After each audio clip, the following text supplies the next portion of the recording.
इससे मुझको मारना नहीं तो भगत तुमको गाली देंगे, क्यों मार दिया उसने कलयुग को।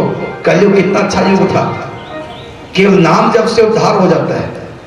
और देखो हम आत्मा केवल कलयुग में पैदा नहीं हुई, पहले सतयुग में भी थी।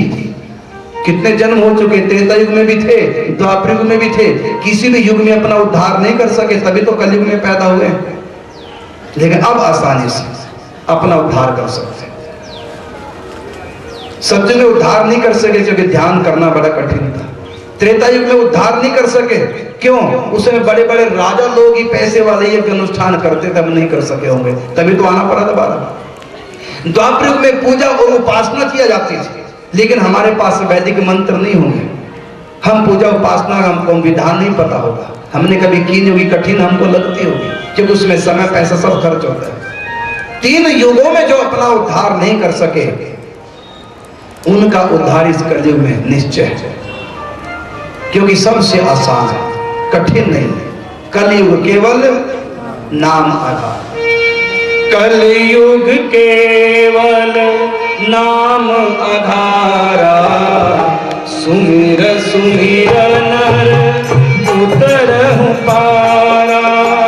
कलयुग केवल नाम आधारा, सुमिर सुमिर नर उतरहि पारा। केवल नाम जपते व्यक्ति अपना उद्धार कर लेता है। देखो एक पत्र होता है, उसके अंदर तुम कुछ भी लिखो, बाहर बिना नाम पता लिखे और उसको बॉक्स में, लेटर बॉक्स में डाल दो, कोई लाभ होगा लिखे का? बाहर एड्रेस नहीं लिखा, नाम पता नहीं लिखा और ऐसे डाल दिया, कोई लाभ नहीं। बिना नाम के भीतर लिखा हुआ सब बेकार है। अगर नाम बाहर लिख दिया और भीतर चाहे कुछ ना लिखो, पत्र पहुंच जाएगा। किसके पास पहुंचेगा? जिसका नाम पता लिखा है। और भगवान का नाम पता क्या है? बस राम, प्रभु का नाम ही उसका पता है, सब कुछ। नाम को जी पर लिख लो, इतने से तुम भगवान तक अपने आप ही पहुंच जाओगे। भगवान की योग माया ले जाएगी भगवान के पास, अगर जी पर प्रभु का नाम होगा। अगर नाम भूल गए, चाहे तुमने लाख पुण्य किए, जितना मर्जी अच्छे कर्म कर लो, अगर भजन नहीं किया भगवान तक नहीं पहुंचोगे। अच्छे कर्म करके स्वर्ग पहुंच जाओगे, उससे ऊपर जन लोक, तप लोक, महर लोक पहुंच जाओगे, उससे भी ऊपर ब्रह्म लोक तक पहुंच जाओगे। लेकिन माया के उस पार नहीं पहुंच सकते बिना भजन किए। शुभ कर्म जो तुम करते हो, परोपकार, लोगों का भला, ये भी करो, लेकिन ध्यान रखना इसके साथ में नाम भी करो। पत्र के भीतर का मैटर है शुभ कर्म और बाहर का एड्रेस है प्रभु का भजन। अंदर सब कुछ कर दिया, पत्र में लिख दिया और बाहर पता ही नहीं लिखा, नाम ही नहीं लिखा बाहर, और ऐसे लेटर बॉक्स में डाल दिया, खत्म सब काम। तुमने सारे अच्छे अच्छे कर्म कर लिए, अगर भजन नहीं किया उद्धार नहीं होगा, स्वर्ग तक पहुंच जाओगे। जानते हो ना, कर्ण ने भजन नहीं किया लेकिन दान बहुत करता था। मरने के बाद गया, सोना बहुत आने के बाद सोने की बिल्डिंग, सोने के लैट्रिन बाथरूम, सोने की रसोई, सोने की थाली, सोने की कटोरी, सोने के चम्मच, सोने के बिस्तर, लेकिन सोने की थाली, कटोरी, चम्मच खाए क्या? खाली थाली। कर्म नियंता से कहा, कर्ण ने मरने के बाद जब स्वर्ग गए, कर्म नियंता से कहा कि सोने की थाली कटोरी क्या चाटूंगा, खाने को तो कुछ नहीं। कहा तुमने कभी अन्नदान किया था? फिर कर्ण वापिस आए कि मुझको 15 दिन का समय दे दो, मैं अन्नदान करूंगा। तो श्राद्ध के दिन जब ये श्राद्ध पक्ष होता है, 15 दिन के कर्ण वापिस आए, अन्नदान किया। इसलिए उन 15 दिनों को कर्णागत भी कहते हैं। श्राद्ध के दिनों को कर्णागत भी बोलते हैं। कर्णागत नहीं होता है कर्ण आगत, कर्ण आए थे इन 15 दिनों में। उन्होंने खूब अन्नदान किया, फिर गए स्वर्ग में, फिर खूब माल खाने को मिला, लेकिन भगवान के पास धाम में नहीं किया। तो पुण्य कर्मों के प्रभाव से ऊपर के लोक तो पहुंच जाओगे, परलोक में तो पहुंच जाओगे। लोक को छोड़ के परलोक चले गए, लेकिन परलोक से आगे जो आलोक है वहां नहीं पहुंच पाए। परलौकिक वस्तु मिल गई लेकिन अलौकिक वस्तु नहीं मिली। लोक छूट के परलोक में गए। लोक सोने और जो लोक मध्य संसार, ये लोक क्या है? ये लोहे की हथकड़ी है, और परलोक क्या है? वो सोने की हथकड़ी है दोनों बंधन में। और गीता में भगवान ने कहा आम ब्रह्म भूना लोका पुनरावर्तिनो अर्जुन, यहां से ब्रह्म लोक तक सब जन मन के चक्कर में। बस जो जो ऊपर के लोगों में जाओगे उनकी आयु थोड़ा और ज्यादा लंबी हो जाती है, लेकिन मरना उनको ही पड़ेगा। प्रलय में सबका नाश है, फिर नई सृष्टि में उनको पैदा होना पड़ेगा, ब्रह्मा जी तक को।